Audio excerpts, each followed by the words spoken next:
Hola a todos y vamos a entrar directos al grano. Hay una tensión brutal ahora mismo en las aulas. ¿Cómo integramos la inteligencia artificial sin cargarnos la creatividad humana por el camino? Es literalmente el desafío de nuestra era. Así que en este análisis vamos a desgranar el artículo científico Educación inteligente para el siglo XXI.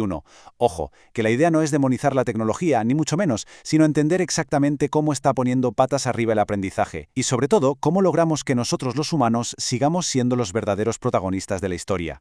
Vale, vamos a meternos de lleno en esto con un dato que, bueno, resulta bastante contraintuitivo. Fijaos en un estudio súper reciente de la Universidad de Stanford sobre tutores basados en el modelo GPT-4.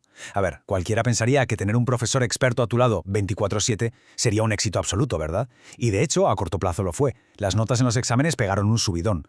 Pero, y aquí viene el gran pero, los datos mostraron que el compromiso y la motivación de los estudiantes a largo plazo cayeron en picado.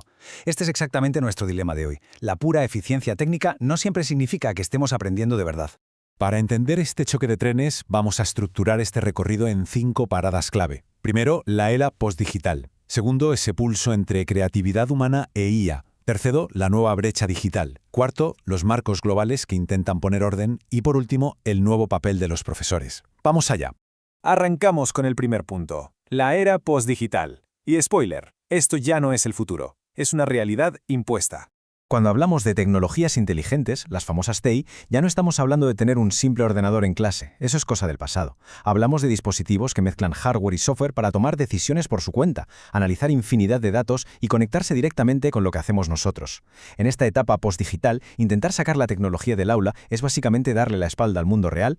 El debate ya no es tecnología sí o tecnología no. La verdadera cuestión es cómo la integramos de una forma ética y, sobre todo, centrada en las personas. Lo que nos lleva directamente al segundo punto, ese gran debate entre la creatividad humana y la inteligencia artificial, eficiencia algorítmica frente a inteligencia emocional. Ahora, lo verdaderamente interesante de estos datos es la velocidad a la que está pasando todo.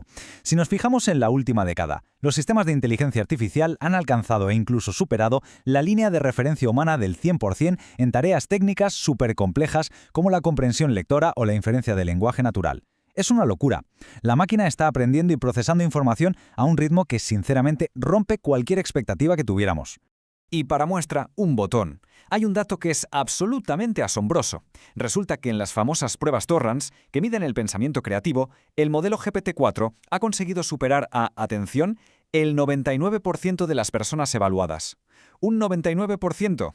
Pero claro, aquí hay gato encerrado. La IA es capaz de procesar cantidades masivas de datos para darte una respuesta, sí, pero le falta algo fundamental. No tiene experiencia vital, no tiene empatía y, desde luego, no tiene intuición real. En resumen, simula la creatividad de maravilla, pero no la siente en absoluto.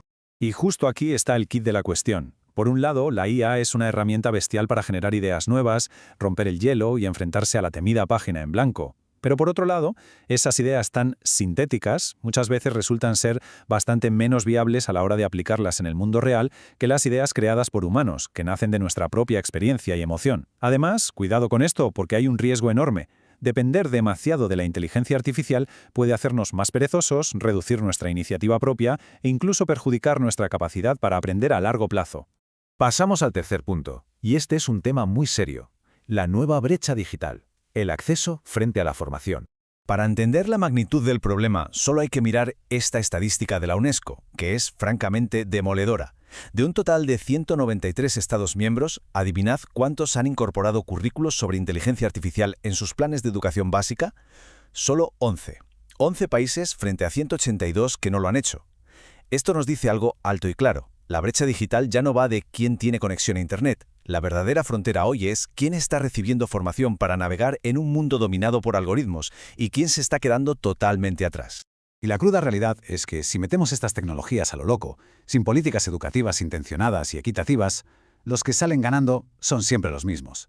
Ya es un hecho constatado que los grupos demográficos con mayores ingresos utilizan la inteligencia artificial muchísimo más que aquellos con menos recursos. Si no enseñamos de forma proactiva a entender y usar la IA en todas las escuelas por igual, nos arriesgamos a abrir una brecha laboral y social a nivel mundial gigante.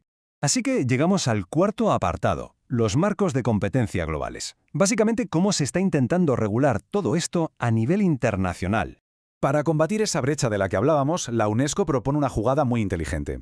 En lugar de enseñar inteligencia artificial de forma aislada, la integran dentro de un marco mucho más amplio que llaman alfabetización mediática e informacional. La idea de fondo es que saber usar una herramienta de IA tiene que ir obligatoriamente de la mano del pensamiento crítico. O sea, no se trata solo de saber cómo pedirle a la máquina que te genere un texto, sino de tener la capacidad de analizar si esos datos están sesgados o qué impacto social pueden provocar.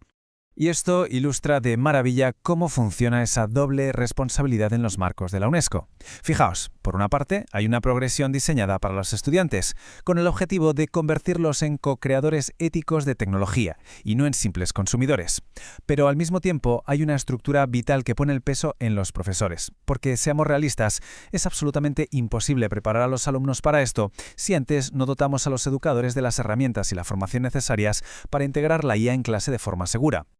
Ahora bien, a nivel normativo, el mundo está dividido en dos grandes bloques. Por un lado, tenemos a la Unión Europea, que ha optado por un enfoque legal bastante estricto. Tienen su ley de IA, que clasifica los sistemas según el nivel de riesgo que suponen y pone muchísimo énfasis en proteger los datos personales. En el otro extremo está Estados Unidos, que ha tomado un camino mucho más descentralizado, apoyándose en compromisos voluntarios de las propias empresas. Aunque, todo hay que decirlo, a nivel estatal la cosa cambia. En sitios como California ya se están debatiendo leyes bastante más duras. Son dos formas totalmente distintas de intentar domar algo que evoluciona constantemente.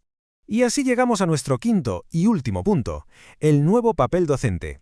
Vamos a poner el foco en la pedagogía, no solo en la tecnología. Para que esto funcione en el aula, necesitamos unos criterios de diseño claros, y el más importante es este.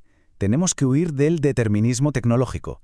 Ya sabéis, esa falsa idea de que la tecnología por sí sola lo va a solucionar todo. Necesitamos un enfoque centrado totalmente en lo humano, con supervisión obligatoria y un diseño ético desde la raíz para proteger a los menores. Pero el concepto que me parece más rompedor aquí es el de fomentar la no dependencia, es decir, crear herramientas que en lugar de darnos las respuestas masticadas, nos obliguen a pensar de forma autónoma. Con todo este panorama, el rol de los educadores da un giro radical. El profesor pasa de ser un mero transmisor de información a ser un verdadero arquitecto y coordinador de entornos de aprendizaje. La clave va a ser usar la inteligencia artificial como un tutor de apoyo o un simulador, asegurando siempre que la creatividad humana lleve la voz cantante. Necesitamos aulas donde los estudiantes debatan, donde cuestionen activamente lo que dice la máquina y donde se fomente a tope el trabajo en equipo y la colaboración entre personas reales.